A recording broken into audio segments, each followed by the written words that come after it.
Hi everyone, welcome back to my channel, and in this video we're going to talk about the top mistakes most people make in engineering college. So let's get started.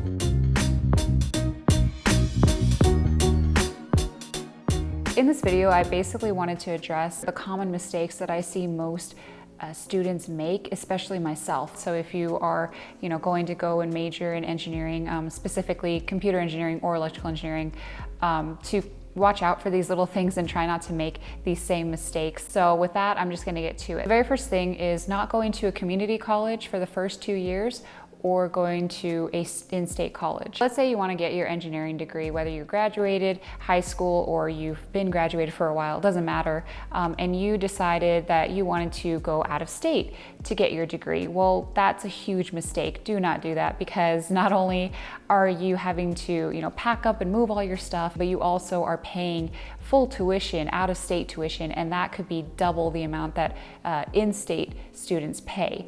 So it's just not worth the cost, especially if it's just going to be an engineering degree, because any sort of engineering degree is valuable. The employer is looking to see what your experience is in. So they're looking to see more so that you're an engineer and that you got a degree in engineering than, oh, you went to Berkeley or you went to Harvard. They don't really care as much about that than they do about the specific degree you got. So it'll just end up being a waste of time and a waste of money, and you'd be much better off by going in-state. And that was something that I didn't do. I went to ASU my first year, and it was, I think 30 grand total, so 15 grand a semester. And once again, I really appreciate my parents because they were able to cover the cost, but if that was not the case, then I would be in debt right now, and that's not fun. So ultimately, if you're majoring in engineering or you want to major in engineering, it doesn't matter what college you go to as long as you can pay for it, and generally the cheapest school is in-state. Now, I wanted to talk about the community college. So community college, you can go for, I guess, the initial 2 years and take your common core classes and then have it transferred over to your 4-year college. So that, I think, is something you should definitely take advantage of. And it was a mistake that I made. I did not go to community college for the first 2 years. I only went for, I think, one class. But I didn't do that, and I went straight from high school to 4-year college out of state. It's probably the worst thing you could actually do. But honestly, if I would go back, I really wish that I would have gotten into the community college. And I've also heard of other classmates who actually did go to community college, and it was they paid for it because it was super cheap. It's like, yes, in-state college is, cheaper than out-of-state, and you'd want to go there, but community college is even cheaper, and you get the same amount of education, if not even better in some cases, than a 4-year college. So I think you should definitely look into that. If you are one who wants to get just an associate's degree, like you want to be a technician, then you only need an associate's degree for that. Then definitely just do community college. Don't go to your 4-year university college. And you'll be able to graduate with your associate's degree without having to pay very much, if any. But that doesn't even consider scholarships, so you could also get scholarships there, and it'll be free.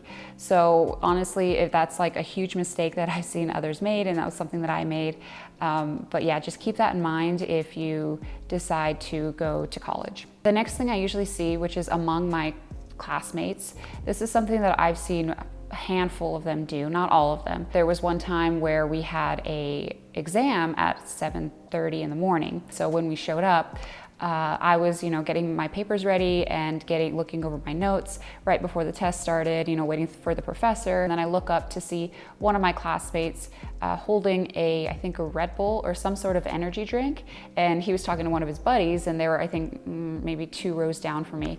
And he ends up saying to his buddy, "Oh yeah, man, I didn't get any sleep last night. I just stayed up all night, pulled an all-nighter." Anyway, that was a terrible impression, but that's exactly what he said. He was just saying that he didn't get any sleep last night. He was just studying all night because it's early in the morning, and he figured, why go to sleep if the test is, at the crack of dawn? I didn't really have any thought about that. I'm like, okay, that's fine. That's, whatever. Everyone studies differently, so maybe it works for him to just kind of study all night and then take the test. But then later on, I learned the importance of sleep and how it really affects your, not only your quality of life, but also your ability to think. And it is something that I was like, wow, You know, I never pulled an all-nighter to study for a test, but I'm actually glad I never actually did that, because I was reading a book about sleep and why we sleep. I can't remember the author, but he ends up giving a bunch of analyses and reports about the fact that if you get one night's less of sleep, you can never get that sleep back. And the next day following that, you know, all-nighter, you are like 50 to 75% less likely to actually perform as well as you did the day before. The one thing that he really did point out was you're a lot less likely to remember information. After hearing that, I kind of put two and two together, and I'm like, oh, that person, you know, pulling an all-nighter to study and get ready for the test actually kind of backfired in his case, because it made it that much harder for him to remember the information. He shouldn't have pulled an all-nighter to begin with, is what I'm trying to say. And I think if he didn't, then he would have been able to perform just as well as he did the day he took the test. Now, granted, I have no idea what he got on the test. I don't know if he got like an A or a B or a C, or if he would have gotten a higher grade if he gotten that sleep last night. But the whole point of the story and the basic takeaway from all of that rambling was if you have a exam or a midterm or anything that's coming up, make sure you get your 8 hours of sleep every night. Don't, you know, skimp on sleep because you need to study more or you need more time to study. Ultimately, that will really hurt you in not only the test, but the long run, because you don't ever get that sleep back. So the next one is changing degrees that are very different from each other. And what I mean by that is changing from, let's say, psychology to engineering, or from engineering to psychology. You are not going to be taking any classes that relate to each other while you're getting your engineering degree or your psychology degree. So if you decide to switch degrees, well, all of those classes that you took previously are useless, and it was a waste of not only time, but also money and stress and everything like that, all of the fun stuff, because it doesn't apply to your current degree that you changed to. So if you are majoring in engineering, or you want to major in engineering, make sure you are for sure certain that you want to major in that degree. And if you think that, oh, well, I want to major in engineering, but I don't know if I want to major in computer engineering or electrical, or what if I want to major in mechanical engineering? Well, that's fine, because they're all in the realm of engineering. So you can spend a year, maybe two, figuring out what specific path you want to take in engineering, because you can convert those credits over to your new degree, because you'll be taking a lot of similar courses. That's what matters, especially for computer and electrical engineering. You don't know which one. I think you could go up to like junior year and you'll be okay. But that's just one example, and that's just if those degrees are very similar. I know this because that's exactly what I did. I decided that I wanted to go into exploratory STEM, which helps you decide if you want to major in a science, technology, engineering, or mathematics field. I basically took a bunch of one-on-one courses that involved engineering, technology, mathematics, and science. And little did I realize that 4 of those would not matter. I had to make up for these credits by taking a summer class after my sophomore year, and also taking, I think, 21 credit hours for my entire sophomore year. For the next 3 or 4 semesters, I was always reminded of that mistake that I made.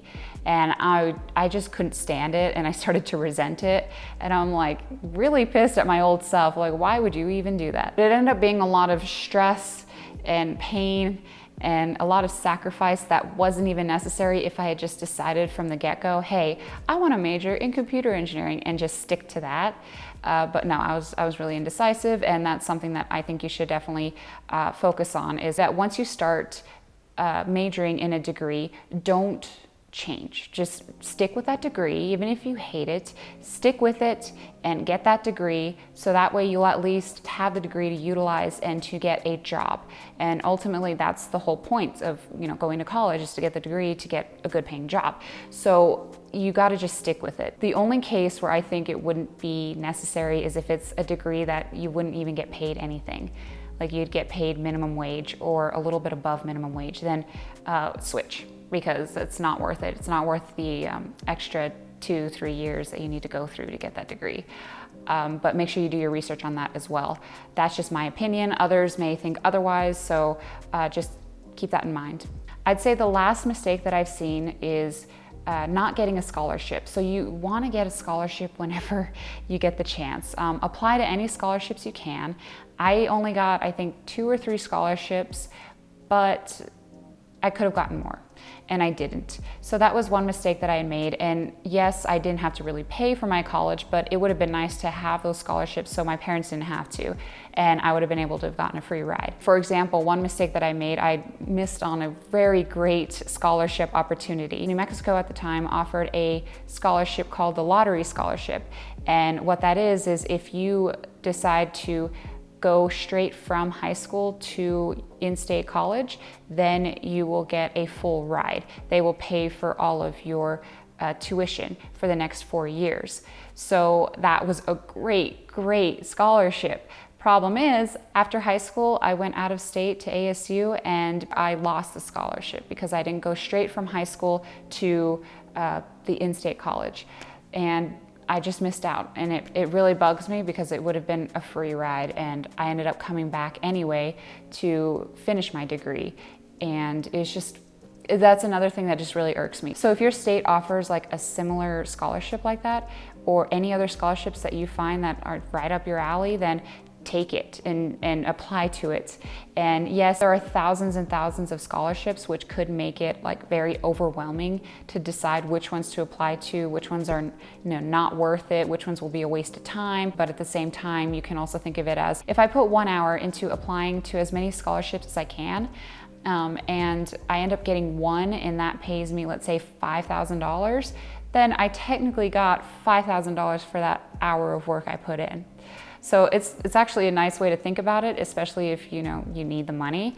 But yeah, there's a lot of scholarships out there, and there's scholarships for being a female, majoring in engineering, or being a certain height or a certain ethnicity. There's very many scholarships out there that you could apply to, and you'll most likely get, because there's not very many who apply to begin with. So just keep that in mind when you go to college. Make sure that you have applied to all the scholarships you can, or at least you think you want to cover the tuition. Those are all the mistakes that I've seen people make when it comes to college and majoring in a degree in general. I hope you guys liked this video, and if you did, please let me know in the comment section down below. If you found it helpful or useful in any way, please give it a thumbs up. And if you'd like to see more videos like this, then please subscribe, and yeah, thank you for watching.